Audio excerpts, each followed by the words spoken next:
Сәлеметсіздер ме балалар? Бүгінгі жаңа тақырыбымыз Мұхтар Шахановтың Танакөз поэмасы мен ғашықтық ғаламаты өлеңіне арналады. Ендеше жаңа тақырыпты өтпестен бұрын алдыңғы үйге берілген тапсырманы тексерейік. Үйге тапсырма ретінде Мұзбалақ ақын Мұқағали ақынның өмірі мен шығармашылығын оқып бір өлеңін жаттауға бердім. Ендеше Classroom платформасына өлеңнің түсірген бейне таспасын жіберіңіздер. Екінші поэмадағы Дариға кейіпкердің әрекетіне талдай жасай отырып, ақын шығармаларындағы ана әйел бейнесі тақырыбында эссе жазуға берген болатынмын. Және де мынандай екі сұрақ: ақын шығармаларының қазіргі әдебиетімізде, мәдениетімізде, халық өмірінде алар рөлі қандай? Бүгінгі тақырып бойынша көтерілген мәселе қазіргі өмірде кездесе ме деген алдыңғы сабақта осындай екі сұрақпен қорытындылаған болатынбыз. Ендеше үйге берілген тапсырманы міндетті түрде жазып Classroom платформасына жүктеулеріңізді сұраймын. Адам қанша болғанымен дарын дәрі табанды, туған жерін сүймей тұрып, сүймек емес ғаламды. Нарық ғасыр бәрін сатып жібере ме алтынға, кім қалады сол алтынға, сатылмайтын қалпында, ана тілін сыйламаған, сыйламайды халқында. Мұхтар Шахановтың шығармаларында ұлт тағдыры мен тіл тағдыры қамшының өріміндей егіз болып келеді. Отырардан шыққан философ Әбу-Насыр әл-Фарабидей ұлы бабасы секілді Мұхтар Шаханов қазіргі өркениеттің жайын әрі батыл, әрі соншама ауқымды парасат биігінде талқылаған ақын ретінде қазіргі поэзияның әлемде өзіндік стильмен келген кең тынысты ақын ретінде тұлғалық бейнесі қалыптасқан. Мұхтар Шахановтың өмірдегі әдеттегі тұлғасы оның халқына адал қызмет етіп келе жатуында. Әлемді арал апатынан сақтандыру жолындағы еңбегі, желтоқсан оқиғасының арашасы болуы, әсіресе ұлттық қауіпсіздіктің көсегесі көгеріп, оның бүкіл қазақ қолданатын тіл болуын жақтап, жан айқайын білдіруі оның отансүйгіштігі. Ендеше бүгін Мұхтар Шахановтың Танакөз поэмасы мен ғашықтық ғаламаты өлеңіне тоқталамыз балалар. Назарларыңызды алдағы бейне сюжетке аударыңыздар. Мұхтар Шаханов қазақтың көрнекті ақыны. Оның 1970 жылы жарық көрген Танакөз поэмасы адамгершілік қарым-қатынас, достық, сезім, махаббат туралы жазылған ақын жырларының шыңы деуге лайық. Осы шығармасы үшін қаламгер Қазақстан комсомолы сыйлығының лауреаты атағын алды. Поэма достыққа деген адалдықтың биік үлгісін көрсетеді. Ақын замандас өмірін әр қырынан суреттеп, кейіпкерлерінің болмысынан ұрпаққа өнеге болар ой түйеді. Поэма адамдардың тағдыры, мінезі, кейіпкердің ойы, толғанысы арқылы ашылады. Ақын лирикалық қаһармандарының рухани биіктігіне сүйсіну арқылы оқырманын да достық пен махаббаттың ұлы қасиетіне үңілуге шақырады. Нәтижесінде қазақ поэзиясына Танакөз сынды кесек кейіпкер келді. Басты кейіпкерлердің өмір сүрген ортасы мен соғыстан кейінгі заман шындығы, әкеге деген сағыныш пен анаға деген құрмет, бір-бірінен жан аямас үш достың қарым-қатынасы аясында шығармада сәтті көрініс табады. Адам мен оның өмірлік таңдау жасауы, адамгершілік қадамдар туралы толғаныстар поэмада нәзік те сыршыл үлгіде жырланады. Ақын қаһармандарының бейнесін сомдаудың бір тәсілі ретінде оларға арнау түрінде тіл қатады. Мұрат, Танакөз деп басталатын толғаныстары мен монологтарында қаһармандардың ішкі сыр-сипатын, жан әлемін ашуға ұмтылады. Бұл поэтикалық шешім шығармаға эпикалық кеңдік берген. Мұхтар Шахановтың Танакөз поэмасы қазақ поэзиясының озық үлгісі ретінде әдебиетіміздің алтын қорына енді. Қазақ поэзиясында өзіндік әлемі бар Мұхтар Шахановтың ғашықтық ғаламаты өлеңі қазақ лирикасының таңдаулы үлгісіне жатады. Өлеңді қартаң әйелдің қызының тағдырына алаңдаған күйіне, жасаған өтінішіне ақын өзінше жауап іздейді.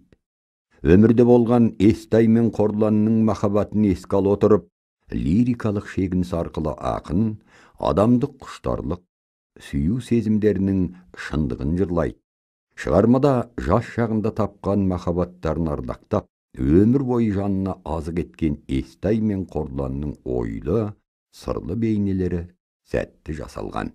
Мұхтар Шаханов Естайдың өмірімен қоштасар шағында досы Нұрлыбектен жүзікті өзімен бірге жерлеуін сұрауы, Қорланның өлер алдында немересіне Естайдың әнін салдыру сияқты іс-әрекеттер арқылы махаббаттың өлмес рухын, ұлы күшін көрсете алған. Адамның өз өмірінде құлай сүйіп, ғашық бола білу бақытын жырлайды. Ақын ғашықтардың күйін лирикалық, романтикалық сарында, асқақ лепте, сезімталдықпен бейнелейді.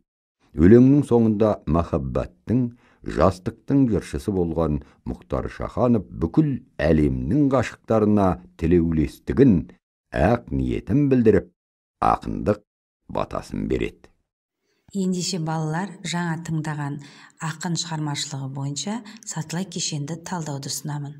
Шығарманың атауы, авторы, жанр түрі, тақырыбы мен идеясы және шығармадағы кейіпкерлері, тұрақты сөз тіркестері мен теңеулер кездессе, осының барлығын көрсетіп, сатылай кешенді талдау жасаңыздар.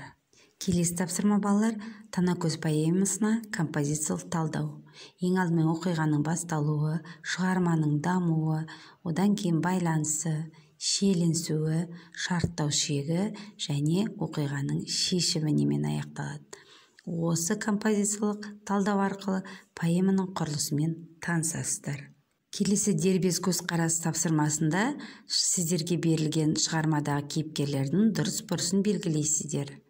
Бірінші, Танакөз поэмасында кездесетін кейіпкерлерді белгілеңіз. Екінші, ғашықтық ғаламаты өлеңінде кездесетін кейіпкерлердің дұрыс-бұрысын анықтау. Енді балалар, бүгінгі сабағымызды Білімленд ақпараттық сайтындағы тест тапсырмаларымен қорытындылайық. Сіздерге 15 сұрақтан құрылған тест тапсырмаларын бердім. Ендеше жаңа танысқан материалдар бойынша жауап берейік.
Өлең құрау ақындықтың көпірінің бір түрі.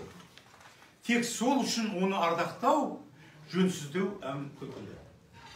Дәуіріне, билігіне саналған мен алымды, ұлтын сатқан ақындар бар, бірақ жыры дарынды. Жаңаша ойлау дүниесінің өрені. Менің пайымдауымша, мұндай өзгеше мән мазмұнға ие ақын бүгінге дейін күллі Азия әдебиетінде болған жоқ. Нақ осындай заңғар деңгейдегі ақын 20 ғасыр мен 21 ғасыр аралығында бой көрсету керек еді. Ол ақынның Мұхтар Шаханов екенін даусыз деген Шыңғыс Айтматовтың сөзімен бүгінгі сабағымызды қорытындылай отырып, балалар, мен сіздерге үйге тапсырма Мұхтар Шахановтың өмірі мен шығармашылығына шолу жасауға беремін. Және неліктен Мұхтар Шаханов шығармалары өміршең? Неліктен Шыңғыс Айтматов Мұхтар Шаханов туралы қазақ поэзиясында бұрын соңды мұндай қуатты дүниені кездестірген емеспін деді? Неліктен Мұхтар Шаханов өз шығармаларында тіл, діл, рухты жоғары бағалаған? Міне осы сұрақтарға жауапты жазып, келесі үйге тапсырмаға дайындалып келіңіздер. Ендеше бүгінгі сабақ аяқталды. Келесі кездескенше сау болыңыздар.